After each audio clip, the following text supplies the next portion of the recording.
I'm Josh Swartz. And I'm William Illingworth. Hosts of the High Tech Podcast, a part of the Education Podcast Network, just like the show you're listening to now. Shows on the network are individually owned, and opinions expressed may not reflect others. Find other interesting education podcasts at edupodcastnetwork.com.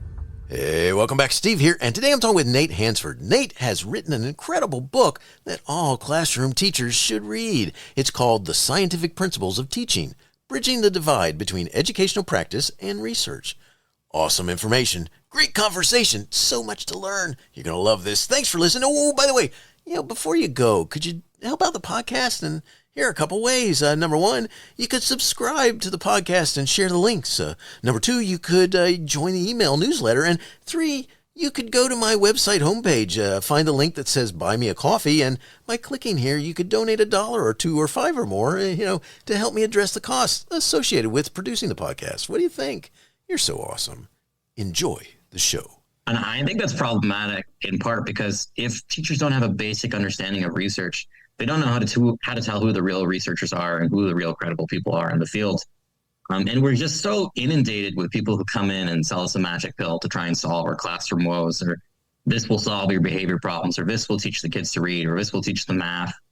And if we don't have that basic research skill, I think it's too hard to know who's right and who's wrong. It's the Education Podcast, your favorite show, with lots of groovy guests and they share what they know. So crank it up to 10 and let your neighbors know that here's another show with Dr. Steve Milletto. Teaching, learning, leading, K-12. Teaching, learning, leading, K-12. Teaching, learning, leading, K-12. With Dr. Steve Milletto. Nate Hansford has taught every grade from pre-K to 12 in many interesting and diverse locations, from South Korea to the subarctic of Quebec. He specializes in using meta-analysis research to help teachers implement proven methodologies. Our focus will be Nate's book, The Scientific Principles of Teaching, Bridging the Divide Between Educational Practice and Research. Nate, thanks so much for being on the show, and say hi to everyone. Hi, everyone. It's great to be on your podcast. Well, so glad to have you here, and our focus today is your book, The Scientific Principles of Teaching, Bridging the Divide Between Educational Practice and Research. In the introduction, you say this: once I started this process, I noticed that there was a real divide between what was popular in education and what was supported by scientific research. You got to talk about this. Sure. Yeah, absolutely. I was teaching in the North at the time, and I was just starting diving into John Hattie's work, and I was also taking some A2 courses, getting my specialist in reading and special education, because I noticed there was sort of an achievement gap where I was teaching and I wanted to do better. But I quickly, as I was taking those courses, noticed that they weren't using citations to support the things they were saying, and there were a lot of wild claims made. And it seemed to be in direct contrast to everything I was reading in Hattie's book. I started diving deeper into that topic, and it just felt like to me, everything I was being told I was supposed to teach didn't seem to have a strong evidence base behind it. And everything I felt like I was being told not to use in the classroom seemed like it actually kind of had some solid research behind it. And I was just sort of confused by that gap. And I ended up co-starting a podcast with a close friend of mine, Joshua, and called Pedagogy Non Grata. And while I don't love the name, if I'm being truthful, it really just talked about that idea that, the science of teaching wasn't always welcome at that point. And truthfully, I think the science of teaching has become a much more popular concept since I started working on that. And admittedly, I don't think that's anything to do with me, but it is great to see that science and evidence-based practices have become really popular in teaching. That's awesome. And I got to tell you, I'm loving your book, because this is, you get into a lot of this. Because I got to say that, I'm in my 38th year in public education. All right. And there's been a lot of these. I mean, you really hit it home on a lot of areas, because there's a lot of this stuff out there that it feels good, but is there some real, is there any sort of thing that says, yeah, this is the reality of it, or is it just that it feels like it should be real? And I like that you talk about that. Yeah, I think, the driving force behind education reform over the last, 30 years has been really like this idea of rebelling against what happened in the past, and also making classrooms seem more happy and welcome and fun. And overall, I think that's a good goal. I don't dispute that we want classrooms to be like happy, healthy, fun places. And I definitely strive to make my classroom that. But I think the problem is, in part, sometimes we made that like a goal above learning. And I think then we tried to go back and tell ourselves that, oh, all these happy, fun, go lucky practices improve learning along the way. And we sort of exaggerate the research behind those. And we sort of created these mythologies of what was evidence-based versus what wasn't, not based on real research, but based on our feelings and philosophies. And I think that's a particularly problematic way to approach it, especially because we're talking about kids' lives here. Very much so. And that's, you get lost in that world of something that does it matter or does it not matter? And, how many years go by as you're trying to figure that out, if you're trying to figure it out. So, all right. So I got to ask you this. Why'd you write the Scientific Principles of Teaching? I mean, who's your audience and why? Yeah. I think my ideal audience was actually people who were fresh in university, who were not quite teachers yet.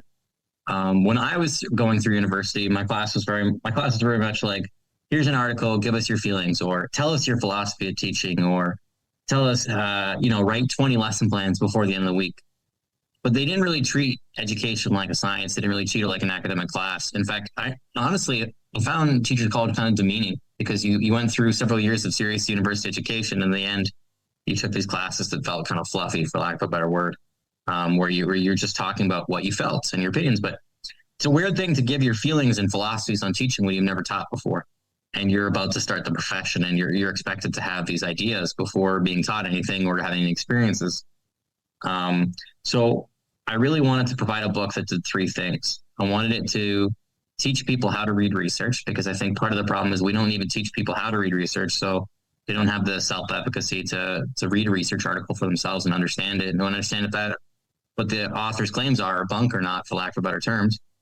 But I also wanted to give them a basic overview of just the general theories of learning and what is intelligence, so that people have like just sort of a fundamental understanding of that topic, because I think it's pertinent to teachers.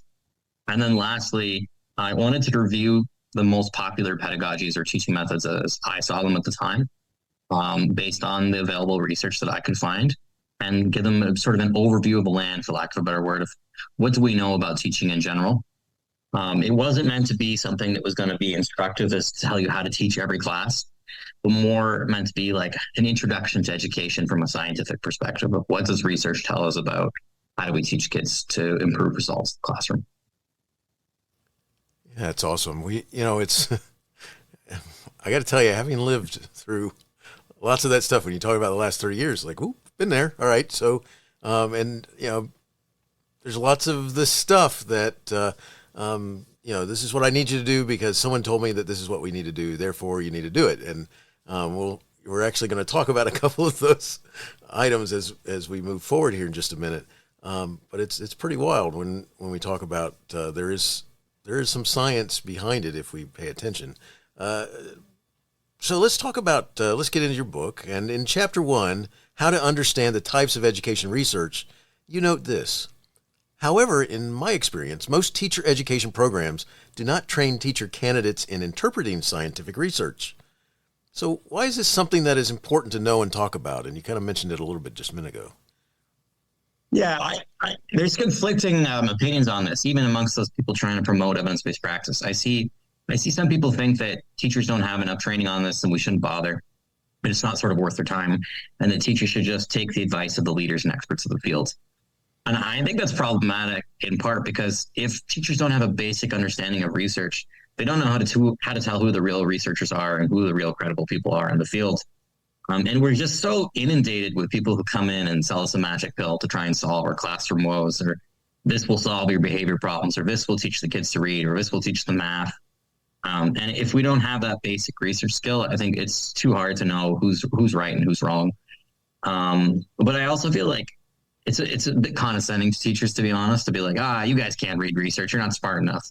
Leave it to the experts. I think teachers are pretty smart. I think if we give them some basic tools, they can understand a lot of things, even in their spare time. And I think we want teachers to be able to use that critical thinking hat themselves. I've heard a lot of people say they think there's something to researchers who are also practitioners, people who have teaching experience. There's definitely some education research that's done by people who haven't spent much time in a classroom. And I think if you give teachers the power to read and research for themselves, and they have that classroom experience to back it up, I think they'll have a really good understanding of what's probably going to work in their classroom versus what's not. It's so powerful, because I do have to say this. One of the things that helped as I moved forward in degrees, because there's an argument about whether you need multiple degrees or not, and one of the things that it did for me is understand research, understanding the ideas. I got into my doctorate. It was like, and even I got to say, from my bachelor's to my master's, there's a lot of growth there, because you start thinking a little differently, getting a little older or whatever. But especially by the time I go into my doctorate, it's like, you start becoming a little more critical of what you read and so forth. Whereas in bachelor's, it's kind of like you could, this is what you want me to do? Here we go. All right, because you said it, therefore it must be. And I think you start becoming more questioning as you get a little older in that. Yeah. I think in education, I think there's this idea that you don't need to have any understanding of research until you get to graduate studies.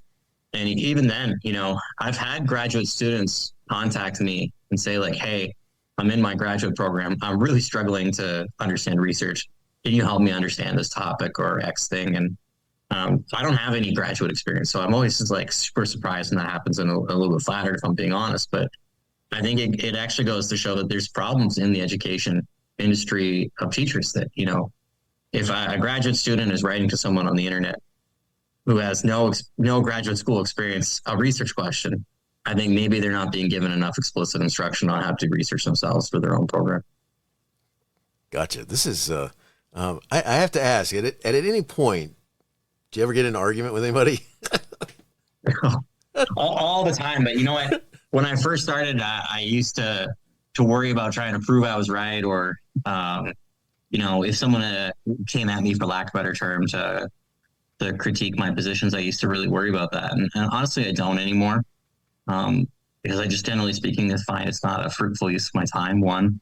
But two, it's also about how I want to just behave. I don't want to be argumentative with people. I'd rather just say, this is my opinion. This is the research I'm basing on. This is what I think is the answer based on the best available evidence. I'm happy to change my mind if somebody presents me with strong evidence contrary, and just be open-minded, because everybody's wrong, like a lot. To be truthful, we all make mistakes. Right. I don't want anyone to pick up this book and think, oh, now I have all the answers. I read what Nate says. That would be crazy. And I think we also just have to learn how to treat each other with respect. There's too much mean unkindness on the internet. I'm going to my classroom every day. I'm a teacher. I'm telling my kids, you got to treat each other nicely. I don't want to be supporting anything that's not a good role model to that for my students. Totally understand. And it's just interesting, because the further you get into academia, that's partly what they do is argue with each other and try and tear each other apart. Yeah. It's, I think at some point I'd love to go into academia and do a PhD. It's not in the cards for me right now, but that's one part that really is not attractive to me, that argumentative side to it. All I know is that that's what made me ask that question, because when you're talking to, especially some of the people you've talked with on your podcast, I mean, you got some well-known people there and having these type of academic discussions, and it's just amazing, because I've been there when I'm talking with a professor who's evaluating somebody, who's critiquing somebody's recent paper or something like this, and you're like, that's more red than he gave me. So I'm like, it's kind of an interesting battle that happens there. So that's why I wanted to bring that up. Sorry. No, I think it's a legitimate question. I think it's just something that we all have to be mindful in our dynamic and how we communicate to each other. There's a respectful way to disagree with another person.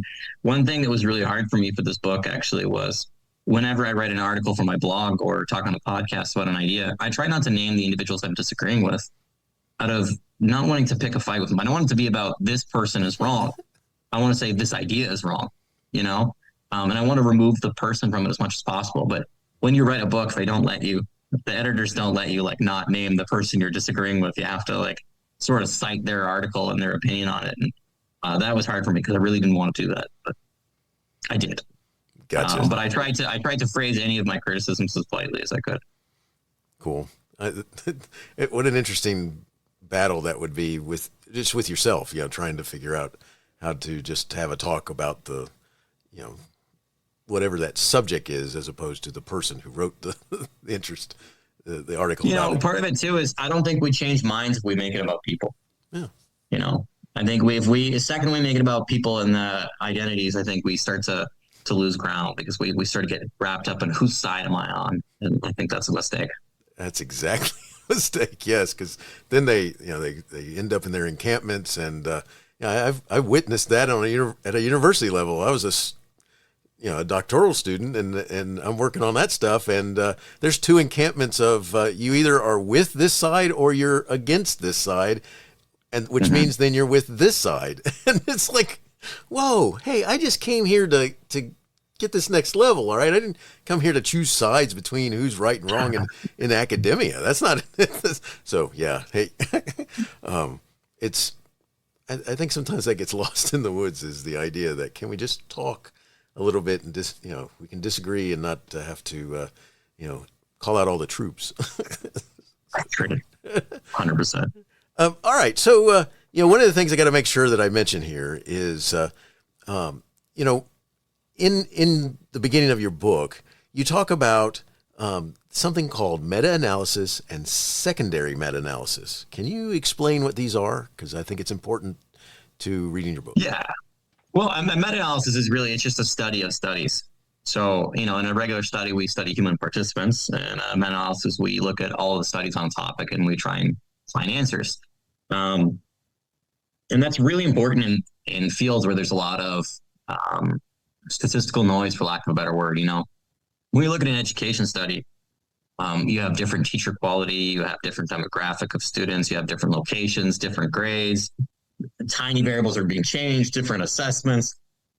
It's really hard to consistently know anything based on one education study. If I have a study where one classroom teacher outperforms another, maybe I conclude it's because they had a better teaching method, but in reality, they might have just had a better behaved class, or they might have just been a stronger teacher in terms of their behavior management or their charisma. So, one educational study in general, in my opinion, isn't super valuable. And this isn't unique to education. This happens in any human study. I love to point out diets and nutrition because everyone's heard someone say something to the effect of, 1 week they say eggs are bad for you. The next they say they're good. Why don't the scientists just make up their damn mind? And I think that's based on a misunderstanding of science and I think this is the media's fault, actually, because they often report on each new study as if it's the new definitive answer. But scientists don't really think that way. They're not like, oh, the last study said X, therefore the answer is X. They review all of the research on their topic and then they make a decision. So meta-analysis is just a tool to do that for you. And it basically takes the high quality studies on a topic and it finds out what is the average outcome of those. Now, I'm oversimplifying a little, but that's generally what it does. And it uses a tool called effect sizes, which is a standardized mean difference, which is a fancy way of saying it. It tries to standardize the percentage of change between the treatment group and the control group. If let's say I'm testing phonics, a meta-analysis should ideally tell me how much did phonics improve educational achievement in those classes across all of those studies. And again, when you have studies will sometimes show negative results or sometimes wildly positive, I think it's a really valuable tool to have something to try and find, what is the normal result, rather than trying to say, pick the best study or the most recent, because then I think you get into a really difficult game, especially if you're not a full-time professional researcher. And then you throw sponsored, interest in there and camped views in there. And then we're getting to a whole other ballpark of just challenging when we're trying to talk about how do we decide what is evidence-based or not. And secondary meta-analysis is basically a study of meta-analyses. And that seems like kind of a crazy concept. Well, we already have a study of studies. Why do we need a study of studies of studies? But it can be a useful tool in very specific contexts. One, sometimes we'll have multiple meta-analyses done on a topic that all show different results because they had different methodologies for doing it. So even when we're doing meta-analysis, we don't necessarily always get the right answer. and being able to say, hey, I've got 5 meta-analyses on this topic. 3 of them said the average effect size was 0.4, and 1 said the average effect size was -10. Which one of those are you going to really go with? Well, ideally, you would either go with the norm, which is the 3, or you would take an average of the 4 and, call it sort of in the middle. But that's one use of the secondary meta-analysis. Another is just for comparing unlike factors, and this is something I use a lot in the book. It's a less popular of a tool, and for reasons I could get into if you're interested. But, let's say we're looking at reading instruction. There's hundreds of reading pedagogies out there. So if you do a secondary meta-analysis on different types of reading interventions, you can sort of compare the results of all of those different interventions at once and say, well, which ones of these work the best and which ones don't work so well, and have a sort of a broader picture. It's interesting because one of the things that I can go from 0 to 60 when it comes to, my thoughts about different things, especially when I'm listening to somebody report something on the radio or on a snippet of what may be called news, and they don't, I actually, it drives my wife nuts because I'll say something like, oh my gosh, there's too many variables. All right, that study was based on what? How many people did you talk to? What, I kind of go into these types of things, and she kind of looks at me like, yeah, chill out, man. Just change the channel, all right, or something. Right? But, and it leads me to this. In Chapter 2, How to Read and Interpret Education Research, you have a section titled Quality. Could you talk about why understanding quality issues is so important to the educator? Yeah, I mean, especially in this context where we're talking about using meta-analysis to determine what works and what doesn't, we report that in effect size. Like I said, an effect size is essentially a percentage. It's an oversimplification, but it's essentially a percentage. So, generally speaking, we're looking for, at least in my personal view, we're looking for effect sizes above 0.40, which essentially translates to a 40% improvement between the treatment group and the control group. But the quality of the research matters because, for reasons that are difficult to explain in a short podcast episode, high quality studies tend to show lower results than low quality studies. So yeah, if you just use the effect size alone or the percentage change alone in these studies, it can be a very misleading tool because there's tons of really low quality studies out there that show enormous results. And that can be very misleading if you're only looking at the outcome, because it might lead you to believe that, whoever does the lowest quality studies is got the best teaching methods, and whoever has highest quality studies has got the worst teaching methods. And, I don't want to overplay that too, because I think that sometimes makes people believe, well, effect sizes are just a measure of research quality, and that all of the really poor meta-analyses show really high effect sizes. And while it's a factor that influences them for sure, it's not the only factor. Definitely the underlying research and the science does. But you definitely have to take that in a little bit into context. So, for example, 2 really basic questions I would ask people if they're reading an education study and they see an effect size that's really high. 1, was there a control group? And 2, was it a standardized measurement? Just because if they don't have a control group or if they don't use a standardized measurement, that tends to just inflate the results quite high. And if you put those 2 factors together, then you sometimes get some kind of silly results, for lack of a better word, where if you didn't understand, you might be like, oh, this is the best thing ever. They made 200% improvement. And it's really just a reflection of the fact that the methodology wasn't particularly rigorous. Yeah, it's so powerful. The more people, if they pay attention to it, to get to understand what makes quality, to me, it's going to lead to questioning, to ask questions about, so what's the reality here? And I think that's, it's important because too many times people draw conclusions based upon something that, was that really, did you really come up with something new and innovative? Did you stumble across that really cool thing? The chemical experiment worked to the point that boom, I'm in the lab and I've suddenly created this new product? Or is what happened just a mistake because I accidentally mixed this with that.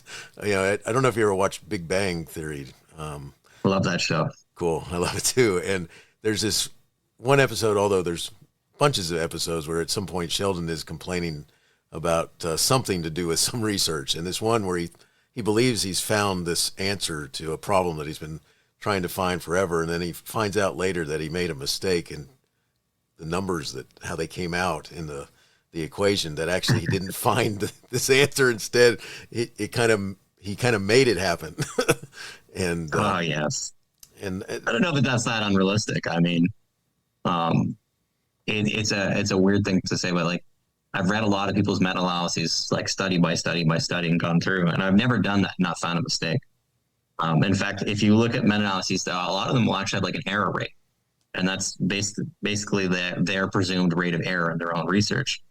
And lots of studies will actually have like an error rate. So, there's always errors. There's always nuance, and I think teachers and people in general, we want like boilerplate answers. We want like a yes or no, good, bad, and we want to like view science in that way of like creating dichotomies. Like, this is the good teaching method, this is the bad teaching method. Unfortunately, in reality, it tends to be a lot more nuanced than that. And giving people, I think, solid information requires speaking to them with nuance. And that's not always the most popular move. But I think it is the intellectually honest move.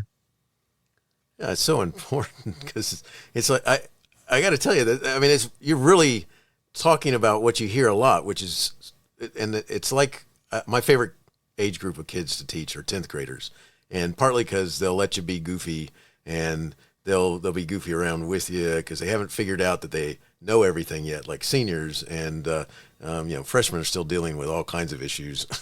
And so sophomores and juniors are my favorite group, but especially sophomores. And one of the things that you're just kind of talking about there is that there's such a, just between the different groups of kids, the different mixing of kids, and the way the groups come together and stuff like this, when you're just teaching, five classes of world history in a day or something like this, or 6, and each class may be just totally different. And if you were trying to base a study on what you're doing, it may be that I taught that class first thing in the morning, and I taught this other class, they didn't do as well because I taught them, 6th period in the afternoon or something like that. And I think sometimes people just ignore some of the different variables that exist out there that could be happening in whatever the experiment is or whatever they're looking for. And I got to mention this because one of the things that's really interesting to me is when a study is funded by an organization, and isn't it interesting how they come out with the conclusions that the organization already purports? They kind of... Yeah, and I mean, I think that's one of the biggest problems in the education industry. A lot of the research is sponsored. And something you got to keep in mind about that is oftentimes those research companies will have contracts with the clients that say, like, the client reserves the right not to publish the research. So, they might do 10 studies for the client and then only publish the ones that have the positive findings, which really inflates the results of studies in general. And, earlier I was talking about how we look for effects as a 0.40. In reality, effects as a 0.40 is quite high. But I think the reason why I say we need that is because we expect the outcomes to be inflated because a lot of the research is sponsored. And not only is a lot of the research sponsored, but a lot of the journals also have a bias towards positive news too, because they think it's a more compelling story. They don't actually like the, this study didn't find anything interesting, it just proved their own hypothesis, or it just proved a previous hypothesis. They much prefer the everything we always thought was right, or new teaching method comes out and it's amazing. So Dylan William, as he pointed out to me once, that studies that are positive findings are 15 times more likely to be published than studies with negative. So, sometimes people will report on a study outcome being positive and peer reviewed as if that alone matters. And truthfully, I don't think it does, because almost all peer reviewed education research shows positive results. And since, there's thousands of studies coming out every month in education, you have to have some kind of metric for determining which one of those is actually meaningful useful information for teachers, and which one of those studies is just kind of a waste of our time. Truthfully, I think a lot of it is. Pretty wild. All right. Chapter 3 introduces the reader to the 5 scientific principles of teaching. Could you share them with us? Just give us a little brief overview there. Yeah, this is probably the most hypothetical part of the book, so I want to give that caveat. But this was, my observation with my colleague Joshua when we first started this project of what seems to be the commonality between the things that research seems to support. And it was just some basic principles that I think help a teacher succeed in their classroom. So the first one is just quality time under instruction. And it's just a reflection of the fact that, all students can learn, but all students require different amounts of repetitions. One student might need you to explain what an equivalent fraction is once to understand, and one kid might need you to explain 100 times. So just understanding that kids are going to need time to learn material, and that one of the most basic variables you have is just increasing the time is important. I think that's part of an RTI model too. If you have a kid who's struggling, they need extra instruction. And I think a lot of some of the sort of pseudoscientific pedagogies that took off over mine and yours career were sort of done in the hope that maybe we could skip the time piece. Like, what if we just had this like magic thing like centers, and then the kids didn't need more instruction when they were struggling? For lack of a better word, it's just baloney. Like kids need time. So the next one is specificity. And it's actually an idea I borrowed from fitness in part. And it's the idea that we know that, training or instruction tends to work best when it's specific to the outcomes we want. As a sort of silly over the top point, if I want my students to learn fractions, I'm not going to teach them phonics. You have to be teaching to the outcomes you want. And on a more minute level, I think in a certain way, we want teachers to teach the test. And I know that sounds like a crazy thing, because we're always told that you're teaching to the test. That's a bad thing. But why would you have something on a test that you didn't teach? Like I've never understood that. Like, I'm putting something on a test. I definitely have taught it. I'm never putting something on a test I didn't teach. I think that's an insane concept. So in fact, I would like my instruction and my assessment to align as closely as possible. As an example, I was teaching my students graphing today. And I took a graph, and I gave them the same questions I'd give them on a test. And I walked them through how you would answer those questions, because that's what I wanted them to learn. So the instruction was specific to it. The next one is clarity of expectations. And that's just that I think there's tons of different types of learning methods that are really just about making the expectations more clear for the students, whether it's success criteria, rubrics, or self-assessment, or co-marking. But I think sometimes students don't even know what we want out of them. I remember being in high school and getting back essays just covered in red ink and having no idea really why my mark was what it was, or worse, getting no comments. I'll never forget, I got an essay back in university that I thought was one of my best essays, and I killed myself working on it. It's primary research for it in an undergrad program. And I got back a 75 and not a single comment. And I went to the professor and I said, why did I get this mark? And he said, well, I can remark it, but if I do, your mark might go down. So do you want me to mark it? And I was like, nope. But, I think, especially the thing about behavior too, I think most kids want us to be happy with them. I think most kids want us to see them succeed. Most kids want to succeed themselves. I don't believe that if kids don't know or know the expectations, that they'll intentionally avoid meeting them on academic assignments for the most part. There's obviously exceptions to that rule, but I think the more clear we can be in what we want our students to learn or to do and perform, more likely it is they're going to meet those expectations. The next one is just a really simple one, and it's appropriately challenging curriculum. And I think I really would rather focus on the high end than the low end. There's a lot of research showing that, we create self-fulfilling prophecies for students. In the sense that if you don't believe your students can succeed and you give them easy work, they won't. And part of that is when we don't believe our students can succeed, we don't give them the supports they need to meet those expectations. Whereas when we say all students can achieve high levels of success, and if they're not succeeding, we tend to just give them the scaffolds and the support they need to get there. I like to use the basketball analogy. If your student is struggling to make the basket, don't lower the net, lift the student up. But generally speaking, I think it's important to keep the expectations as high as reasonable. It doesn't mean saying your grade 2s are going to start trigonometry next week. But it also means that we're not going to constantly lower our expectations. And, just coming from a struggling school that's been, mostly minority students who have been racialized, I think there is this common thing where if students are struggling, we just lower the expectations. But oftentimes students want to come in just under the bar too a little. Like they don't often always just want to exceed our expectations. They want to come like just there, like this is the bare minimum to get by sometimes, and I think if you say, well, the bare minimum to get by is like way up here, it's a lot better than just constantly lowering it. And I think it can sometimes end up being a race to the bottom when your students are struggling.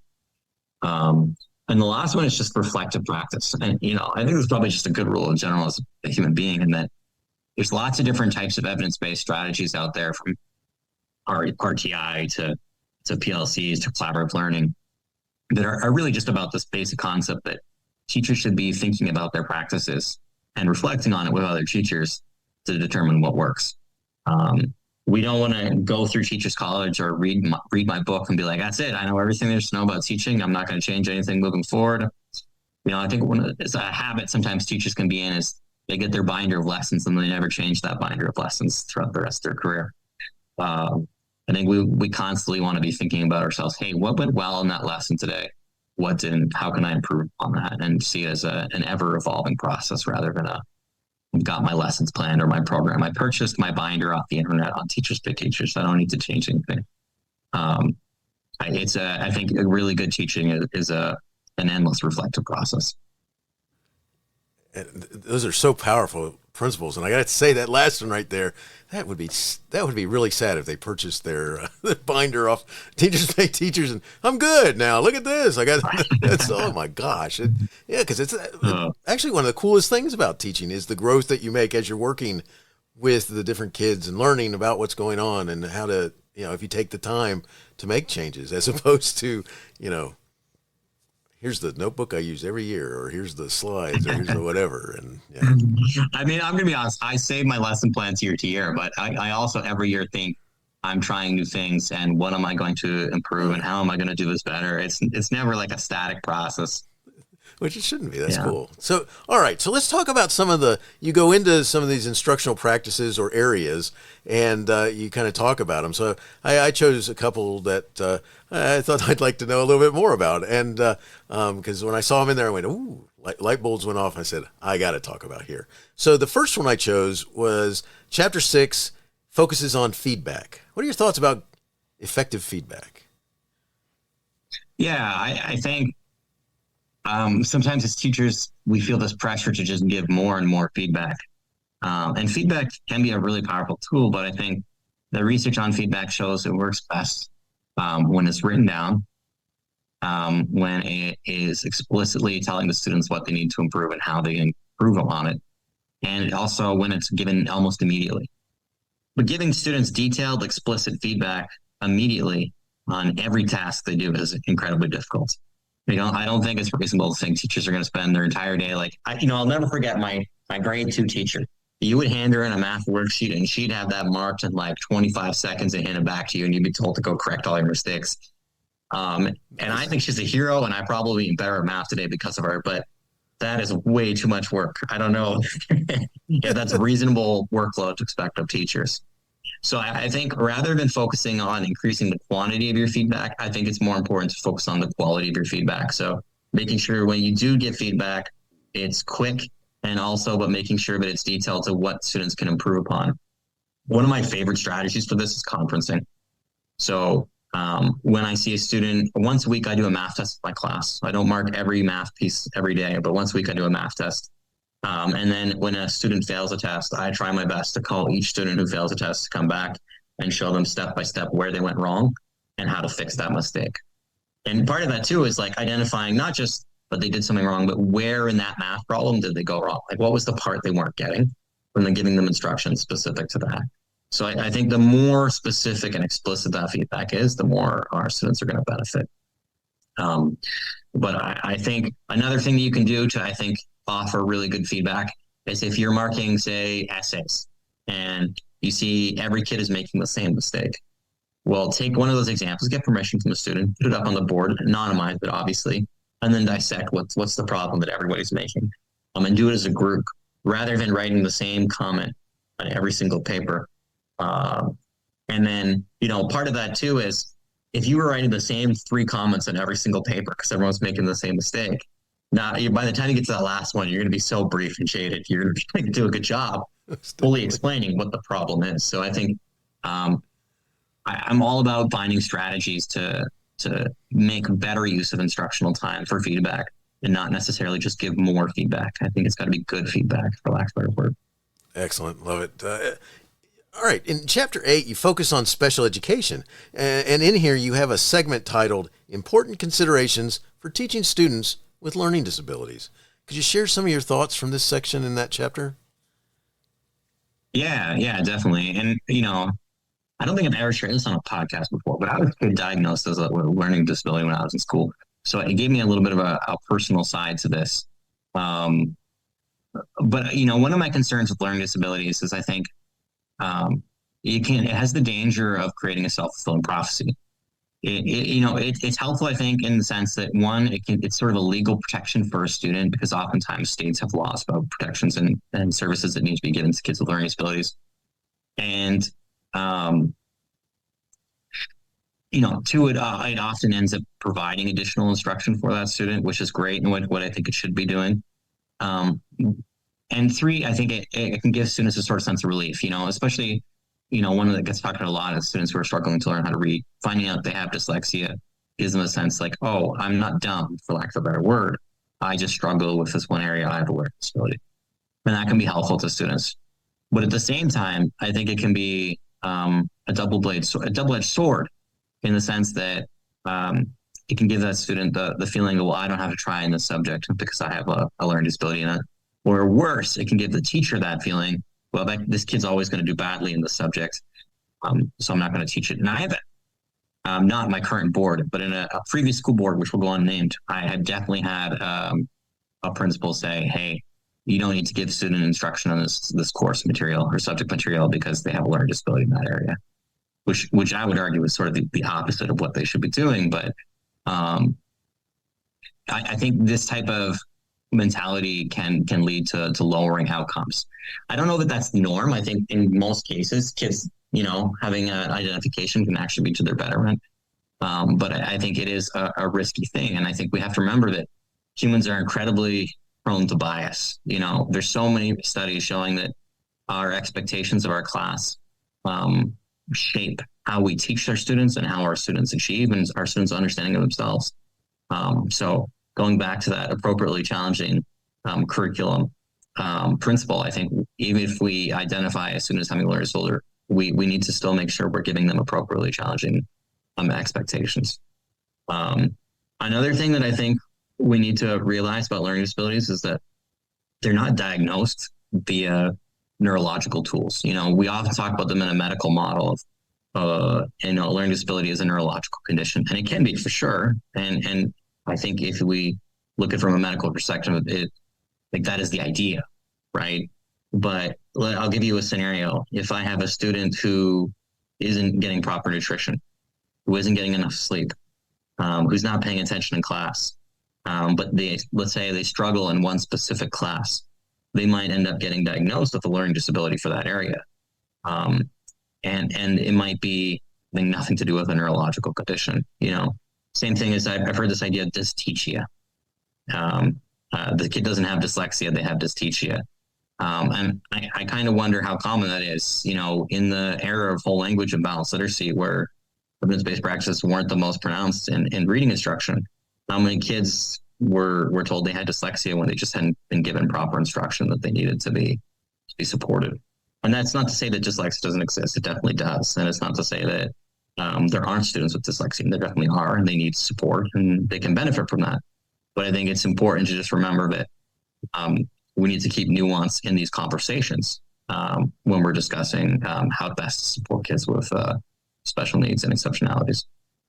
That's so powerful. This is an awesome chapter.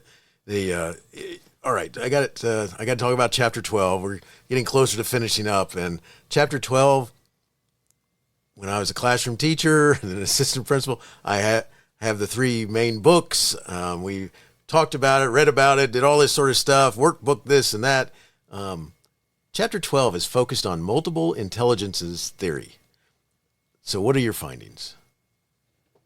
Yeah, I first off, I want to say that there seems to be really conflicting data in the research. There seems to be some meta-analysis that show really high impacts for teaching to learning styles and some that show low. But I think there's a lot of problems with this approach in general. And, I think on the one hand, it's a really seductive idea in the sense that everybody sort of knows that there's things that have strengths and weaknesses that, I feel like I'm particularly good at math now, but actually I think I'm not naturally good at math. I always had to struggle at it. I had to work extra hard in it. And writing these books on stats related topics and teaching math for, I don't know, 10 years plus has definitely helped me in my math understanding. But math was never something that came easy to me. So I think everybody has topics like that. I don't know anyone who's I'm good at everything. Everything comes easy to me.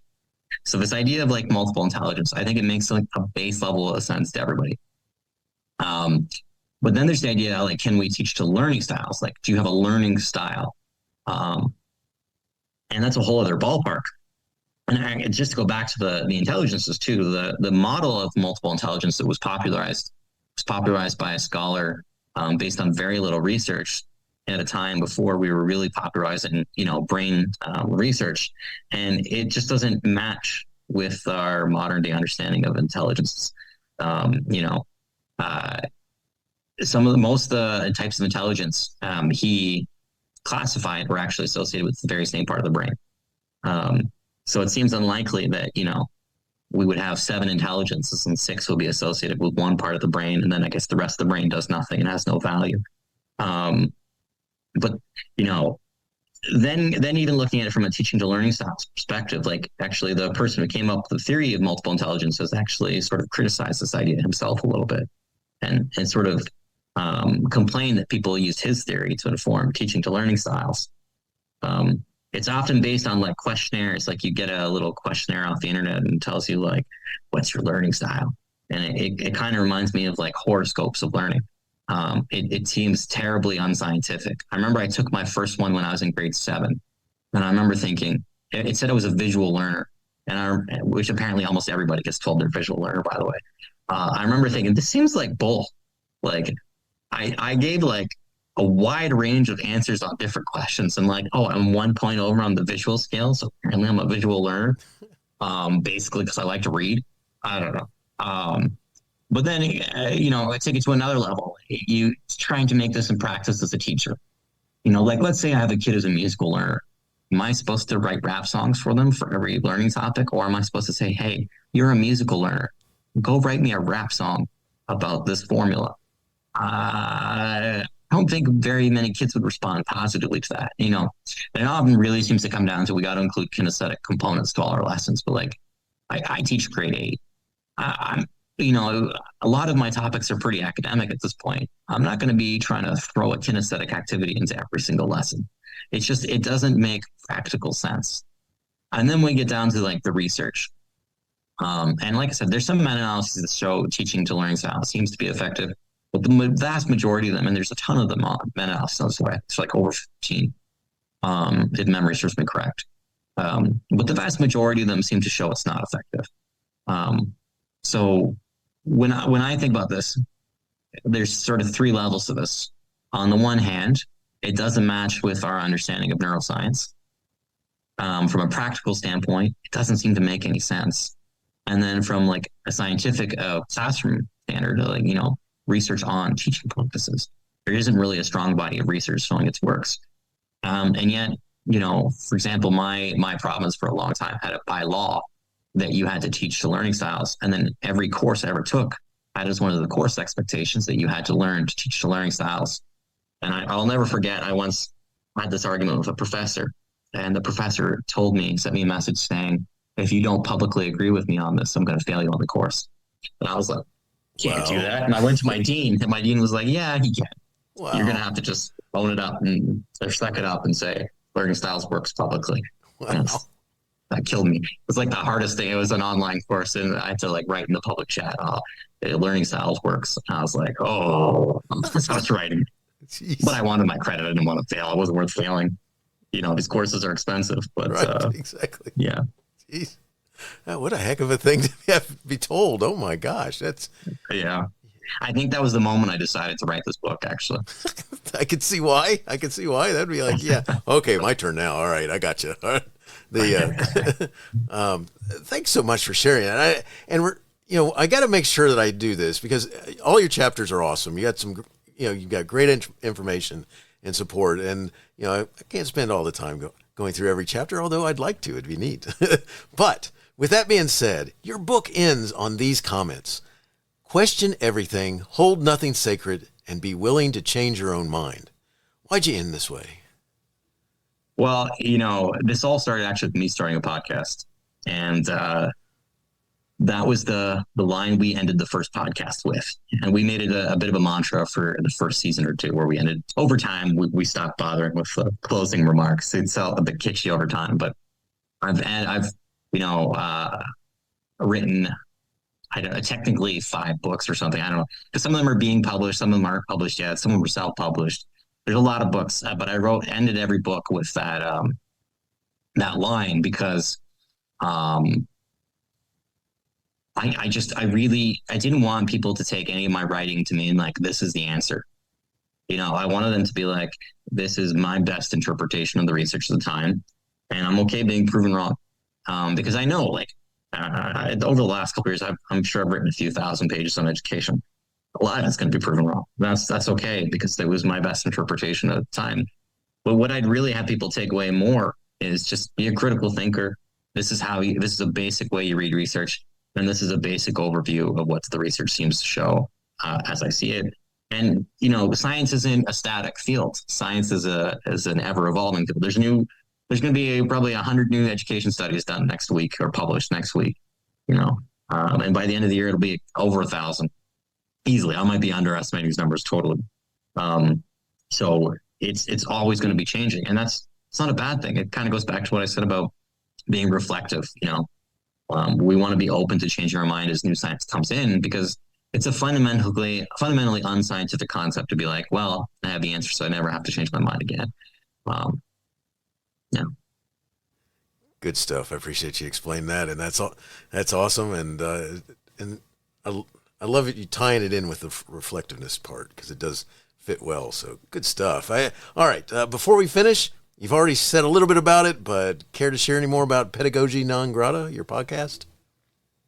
Yeah, Pedagogy Non Grata is a podcast where I've been interviewed researchers in the field of education, generally speaking, about their areas of expertise. I've tried to stay on some of the more controversial topics, just to do what I can to see what is the best informed opinion on that topic. And I will say I've tried really hard to find really highly qualified experts in the field to interview. You were mentioning earlier, I interviewed in our pre-conversation, I interviewed Dylan William. I largely consider him one of the most brilliant researchers in education. So I'm super thrilled that I got him on the podcast twice. It was really a project about just trying to make education research more accessible to teachers. And I also have a blog, which there's technically 2 websites. It's really the same blog. I just ran out of server space, and I just had to buy a new URL to have additional server space because I wrote so many articles. But that's one is called www.teachingbyscience.com. The other one is just pedagogynongrata.com. That's the older one. Gotcha. Very cool. And and by the way, I'm very impressed too, because I think Dylan Willem twice is awesome, and definitely I would think that you'd have fun with those comments, being able to talk with him that way. I gotta make sure that I say this. It's this has been so cool. Before we go, I got one last question for you, but before we do that, You just gave us a little preview there. What other places, if someone wants to connect with you and find out more, find your book, where are you going to send them to? Yeah. Well, the worst place they could try and connect with me is on LinkedIn, because I go on there about once every 2 weeks. But I'm pretty active on Twitter. I always respond to all of my messages for the most part. And there you can also check out Pedagogy Non-Grad on Facebook. If you want to check me out on Twitter, it's just Nate Joseph. I think Nate Joseph 19. But yeah, and then my books are all on Amazon, and they're also on the Solution Tree website. I have currently 2 books out for sale. I have Scientific Principles of Teaching, which is with Solution Tree, and Scientific Principles of Reading Instruction, which is self-published on Amazon. But truthfully, I'm working on a second edition of it right now with Solution Tree. I'm hoping I'm getting closer to the end date on that project. I sent in like manuscript version 5 or 4 about 2 weeks ago, so I think we're getting close. Last time it was seven manuscripts, so I think we're on 4 or 5 now. So we got to be getting closer to the end. Very cool. Congrats on all that, and I'll put information in the show notes so that people can find you and reach out to you, which would be very cool. All right, I got one last question for you, and it goes like this. Do you have a teacher in your past who made a difference in your life? If so, who was it, and what would you say if given a chance to say thank you? There was a teacher in my past who made a huge difference, and they were a big part of why I became a teacher. I knew in elementary school I wanted to become a teacher, and then I sort of wavered in high school and thought maybe I could become a rock musician. Really thought that was an attractive idea. I wanted to start a really cool punk band. Nice. It's really into guitar. And my history teacher convinced me that teaching history was cooler. And although I'm not a history teacher today, he definitely inspired me. He made history such an engaging and interesting topic. And he was so big on promoting critical thinking. Every class felt like a debate with him and the students. And it was just great. And I'd love to tell him that. Unfortunately, I think he died last year of a heart attack, so it's kind of sad. I never got to tell him. But yeah, I think it just goes to show you that you as a teacher, you can be a huge inspiration on a student. You can change the course of their lives, and you might never know, but you've done it. So that's kind of a tough responsibility in a weird way. It really is, isn't it? Very cool. Thanks so much for sharing. Nate, thank you so much for talking with us about your book, The Scientific Principles of Teaching, Bridging the Divide Between Educational Practice and Research. I love the focus. Every educator should read your book, man. Powerful information. Wishing the best in all you do. Thank you very much. I really appreciate being on your podcast. Hey, you have been listening to Teaching, Learning, Leading K-12, a podcast to help you help kids achieve their dreams. Teaching, Learning, Leading K-12 is a member of the Education Podcast Network. Podcasts for educators, podcasts by educators. Teaching, Learning, Leading K-12 is a member of the podcast network based in Canada called Voice Ed Radio. Voice Ed Radio, your voice is right here. The opinions expressed on Teaching, Learning, Leading K-12 are those of the guests and host. Teaching, Learning, Leading K-12 is intended to share ideas, advice, and suggestions. Teaching, Learning, Leading K-12 is produced for educational purposes. Hey, thanks for listening. It would be awesome if you visited my website at stephenmiletto.com and connected with me, left a review, and listened to more episodes. And by the way, you could also share it with your friends, with your family, and your colleagues.